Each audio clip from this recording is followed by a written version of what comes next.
Hey, MadLab Nation, how you guys doing? It's Greg Mac, Rainmaker 201 podcast. Thanks for joining. Thanks for checking it out. Appreciate it. Wanted to go over something with you this podcast about kind of the tone, the theme of how we communicate with a suspect or prospect. And, if you've gotten the course, you've taken the course, you've seen the argument that I've built, my hypothesis that the modern sales transaction is fundamentally broken because of a lot of different reasons on the consumer side as well as the salesperson side. And it's just not really looked at and experienced as a positive relational transaction for a number of reasons. And one of those reasons is what's called sales pressure. Right? The suspect prospects, they don't like sales pressure. When they're in a sales transaction, they expect or feel sales pressure. And what is sales pressure? Sales pressure is the salesperson just trying to get them to say yes, to get them to buy, to get them to agree, to close them, right, to sign on the line that is dotted.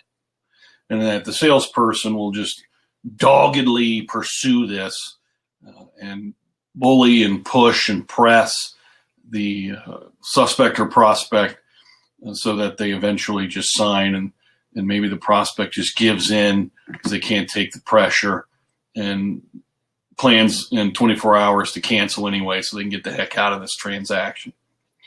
And so one of the themes and the tones that we want to take in this process to avoid, again, coming off and sounding and smelling and looking like your traditional salesperson is what we call staying on the no side or going for the no instead of going for the yes.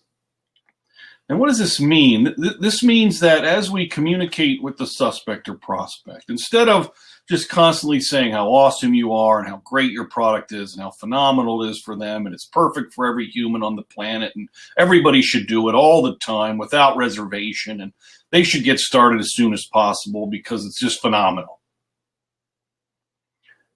which isn't true most of the time, right? Not necessarily. And so we're going to do the opposite, right? We're going to balance the hopefulness and the passion and the excitement we have for what we do in terms of representing the service and products of health and wellness and exercise and fitness. But we're going to temper that with going on the no side, meaning that we're going to take it away a little bit from the customer and prospect. And how does this sound, right? So instead of telling the suspect or prospect, hey, this is perfect for you, this is going to be awesome, come on in, let's get started. You're going to frame it and state it like this. You're going to say, you know what, I'm not sure if this is really a right fit for you. I don't know. It doesn't fit everybody. What we do here, our community, the way we exercise, our philosophy, doesn't fit everybody. And that's okay. I'm happy to explore this with you to see if we're a fit or not. Are you open to that? And so that's a way to frame going for the no or staying on the no side when you're conversing with and presenting options to your suspect and prospect. And it's very important because it has a psychological and emotional effect. And when we're not trying to use reverse psychology in that kind of blatant formal way of that.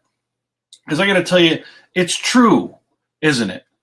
That what you guys do and the communities you build and the methodologies you use for exercise and fitness, they're not for everybody. They're not.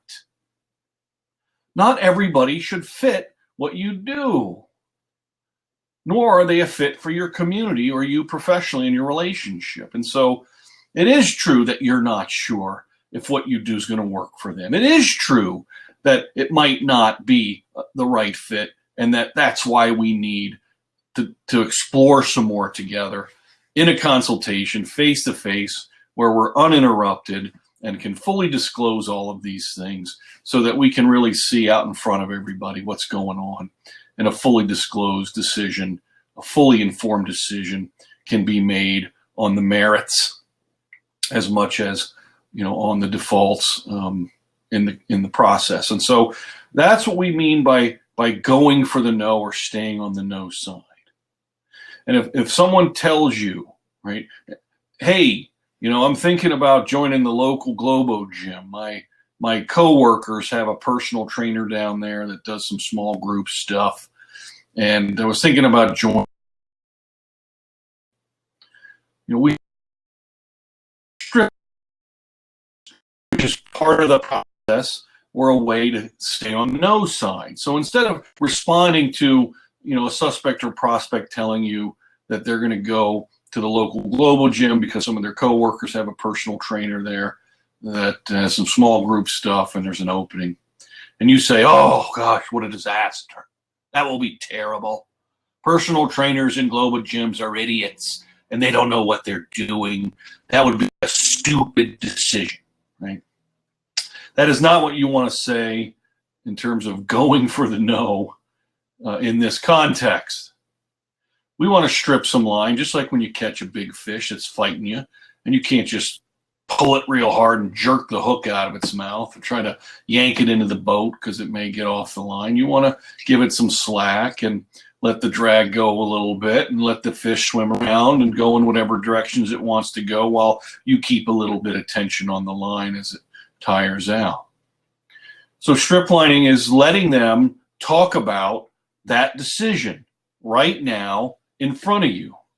And you're going to say something like, that might be a better decision for you, but I'm not sure. Can we talk a little bit about that? And start asking them questions about that decision, what they like about the decision, what the problems are with the decision potentially, so that both of you can see exactly what that decision entails. And then you can start to compare and contrast that decision, what you do, so that you continue to give the customer, the suspect or prospect more information and a fully informed process so they can make the right decision for them. And that's also the right decision for you, right? And so going for the no, staying on the no side, subtle, right? But persistent. Do not guarantee anything. Don't tell everyone how awesome you are and how perfect your place is going to be and that you're the perfect fit for them so early in any conversation. Now, this doesn't mean don't give them hope. It doesn't mean you shouldn't say, look, I'm hopeful and I'm excited that you're interested and that maybe what we do will fit what you need. But let's explore it first just to make sure that you're in the right place and that we are a good fit professionally for each other. Because if not, that's okay too. Maybe I can make some referrals for you or help you make a decision that's best for you. That's how we tempo and tone the concept of staying on the no side, going on the no. Okay? Stay on the no side. Don't sound like a cheesy salesman that everyone has to buy everything you got all the time because it's crazy awesome. Stay on the no side. It'll make the whole process easier, and the suspect process won't feel so much pressure